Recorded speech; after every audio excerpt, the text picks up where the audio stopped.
All right. Hey, how you doing? My name is Tim Black. You tune into News for the People. Let me give you some news about Ferguson. So I know you're chomping at the bit, wondering what's going on. So let me update you. Yesterday marked the 1 year anniversary of the death of Michael Brown. As you can imagine, people were out protesting, people were out demonstrating. They were gathered together. Everything was fine. All was quiet until it got a little dark and the assholes came out at night. Yeah, they came out at night. They were throwing rocks, pelting police officers. They started looting once again. And these people who are not protesters, these are the bad people. Bad people, protesters. Protesters, bad people. Separate people. Okay? They just acted up. They saw an opportunity. A set of this people acting up, these bad people, some of them were shooting at one another. Yeah, a couple blocks away from where Mike Brown was shot, or the major location where people were protesting peacefully, there was some shots ringing out. And we're not just talking about a few shots. 40 to 50 shots rang out. Yeah, we're talking full-fledged showdown at the OK Corral, right?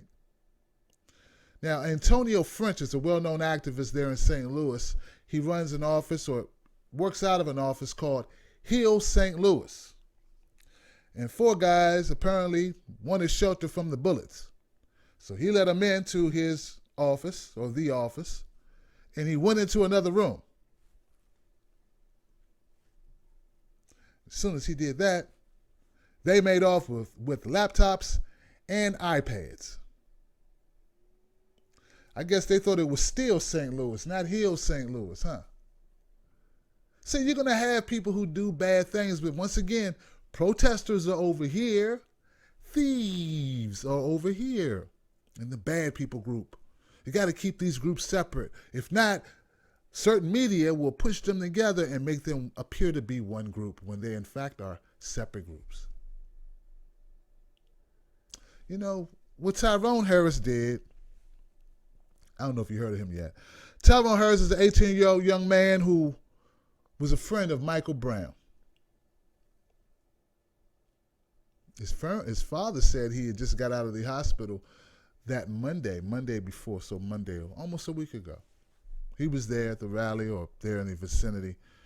Apparently, four plain-clothed officers approached him, and his response was to shoot at him.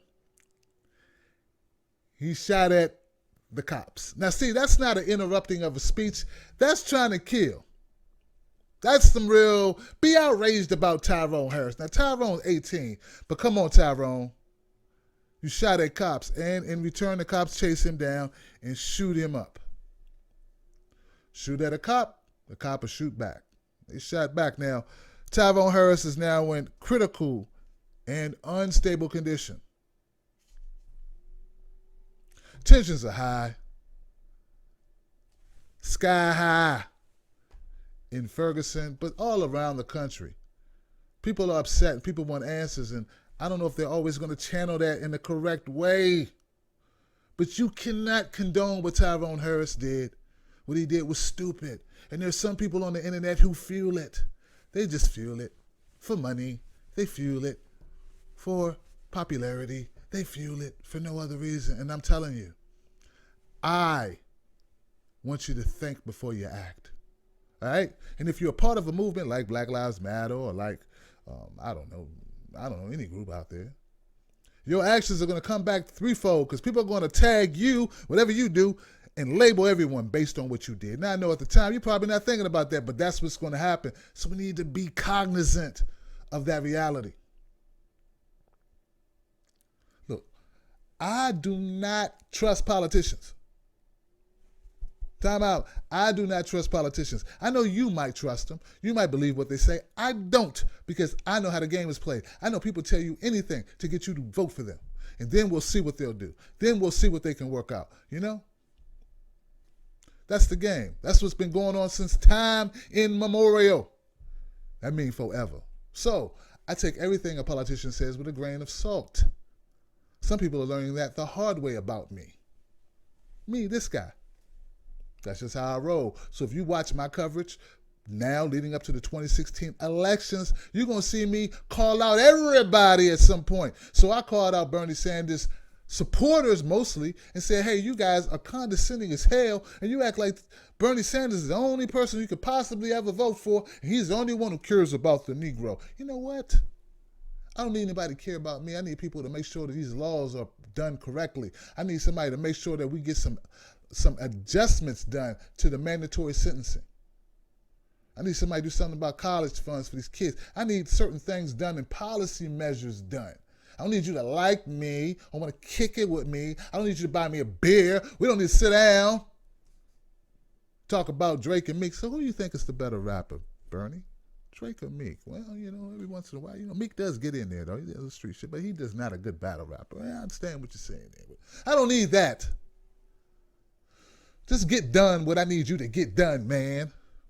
And that goes for anybody. So you wait and see when I call out Huckabee, if I get around to it, because, come on, man. Wait till I call out Rick Santorum.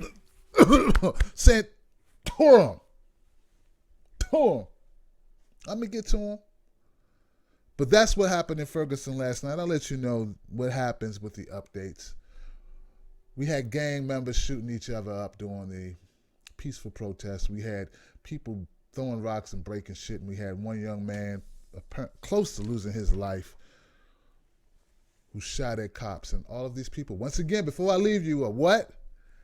Over here. They are the bad guys. They're over here. And then we had the protesters, which are over here. And those are what? That's right, people. Separate people. Thanks for watching.